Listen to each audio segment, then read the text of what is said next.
Ana, derbiko 3 puntuak Ipuruan geratu dira. Bai, 2-1 irabazi dio Ibarrek Alabesi. Egia esan da derbiak denetik izan du, golak, bideoarbitrajea, lesioak, gozteak, saltza horretatik guztitik, Eibarrek atera du etekinik handiena, baina ondo kostata. Armaginek Alabesi bere botika erabilita irabazi diote, azken atzean alegia.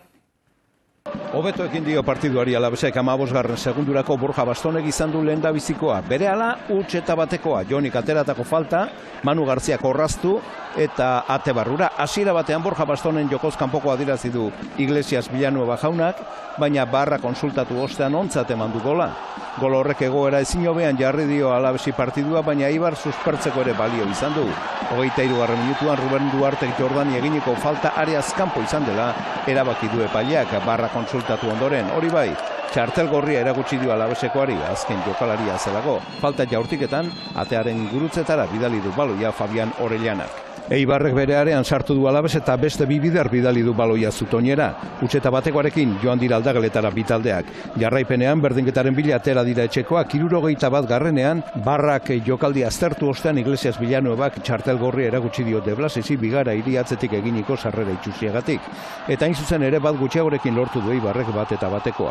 79. Jordanek area kanpotik eginiko jaurtiketan. Amarna jokalarirekin bi taldek izan dituzte aukerak Joniren jaurtik eta bikain gelditu du Dimitrovicek. Azken minutuetan nekearen menpe ibili dira biakalariak. Eta partidu amaitzar zegoela deskontuan, Pape Diopek barrura bidali du Jordanek ateratako kornerra. Azkenean 2-1 nagusia Armaginak. Bestetan ez bezala gaur deskontua Alabesen kaltetan izan da. Gurekin dugu Jose Luis Mendilibar, Jose Luis suposatzen dute pozik, behintzat azken emaitzarekin, eta baita ere lehen minutuak endu partidarekin.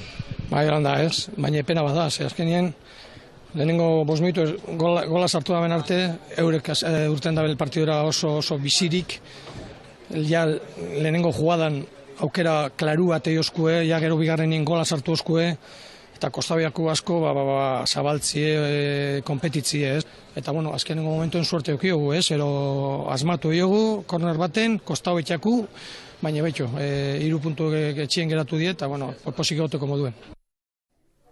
Barra dela eta ez dela gaurko partidak gorabera handiak izan ditu eta beste partidetan ez bezala gaur Alabesek luzapeneko denboran galdu du. Hala ere Abelardok onartu du gaur Eibar gehiago izan dela. Entzun ditzagun asturiarraren hitzak. El partido ha tenido varias fases. Partiduak fase ezberdinak izan ditu. 10ekin aritu gara luze Rubenen gorriagatik. Gero, Pinaren lesioak bigarren aldaketa bat egitera behartu gaitu atsedenaldia baino lehen. Nik uste dute taldea ondo zegoela. Bat gutxiagorekin ez dugu arazorik izan. Eibar nagusi zen noski, baina ondo ari ginen defentsa. Azkenean De Blasisen kaleratzeak kalte egin digu guri. Okerrago jokatu eta defendatu dugu 10-10 aurka, 10-11 kontra baino.